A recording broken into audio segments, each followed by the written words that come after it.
One of the things I'm really proud of our Rotary Club for this celebration year is that our club made a determination of investing $100,000 into our community for its 100th year.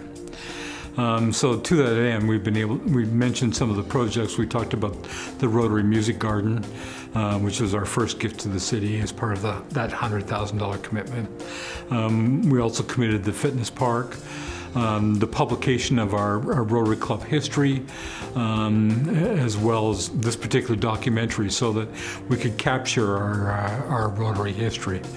But I'm pleased that our club has made that investment into our community because I think it's a good way of being able to mark our 100th anniversary with a $100,000 commitment. So this year has been a real pleasure and a bit of a challenge, but we've been working on the 100th anniversary book for the club.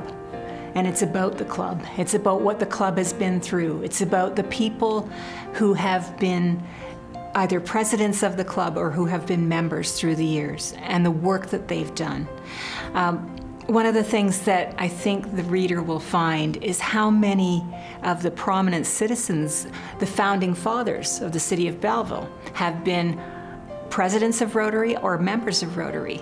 I can't believe how many mayors have been members of the club or presidents of the club. So I think people will find a real joy in finding out a little bit more about their club. I think most of the world's religions operate on the golden rule and treating others as you would like to be treated.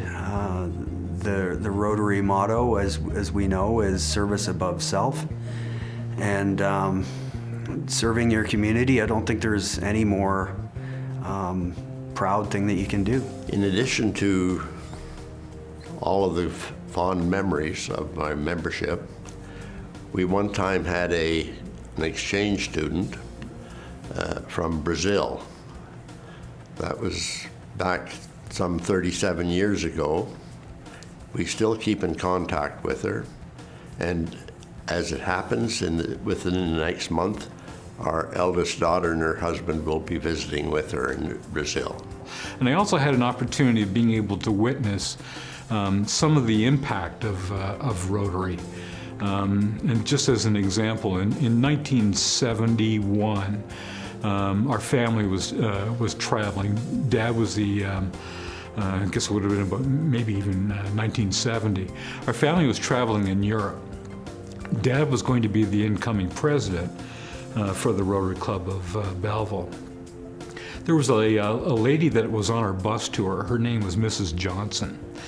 And she was the wife of a incoming president that belonged to a club in South Africa. They started talking, and Dad ended up being introduced to her husband, and they started talking about the Rotary Youth Exchange.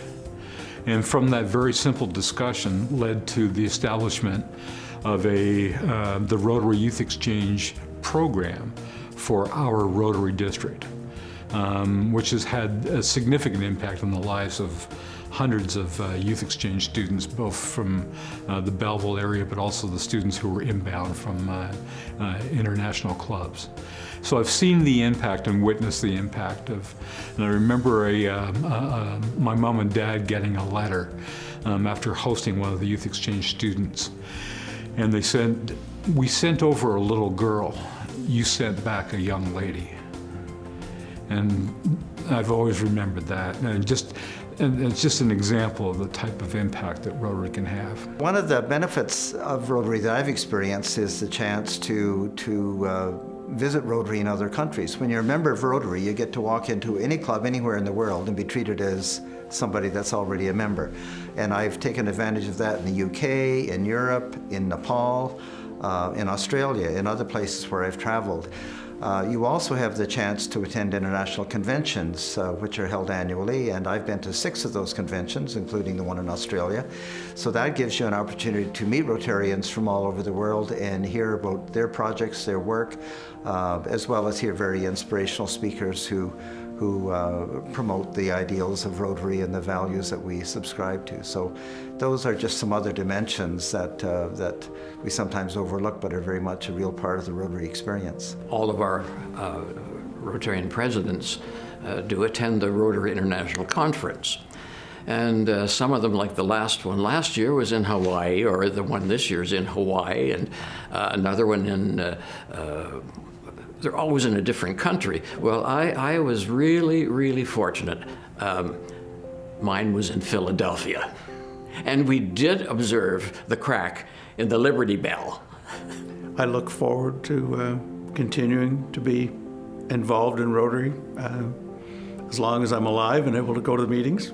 And I value greatly the friendships that have developed in my life through people in Rotary. You don't do it from a business standpoint at all, and that's fairly important. In my view, some of the hardest working members in the club are women. And so they certainly are exemplary, in my view, in many respects. We've for years participated in youth exchange, and I myself with my kids have hosted about 6 or 7 students from different countries. I was a firm believer that if I couldn't go to those countries, I could bring those countries into my home, so my students would get to know, or my kids would get to know a little bit about that, and as well as group study exchange, which is a program that brings young professionals to Canada and our district to see how their professions are done here. I also was very fortunate in 2005, which was the Rotary Centennial year, to take a team of 5 young professionals to Sub-Saharan Africa for 6 weeks as a group study exchange. And that was a life-altering experience for me. Another thing I'm proud of is the Rotary Loves Kids tournament. So it started long before I joined and will continue long after I'm gone, hopefully. It's now thriving and continues to bring in, approximately $100,000 a year. One of my favorite things is 10% of the money raised every year goes to the Children's Foundation, to the bursary program. So these kids at the age of 18, they're considered no longer wards of state, so they're out of the hands of the government. And if you can imagine an 18-year-old, they're not quite ready to take on the world yet, so it gives these kids an opportunity to go to school, get an education, and try to figure things out. So that's one of the things I think is one of the greatest causes.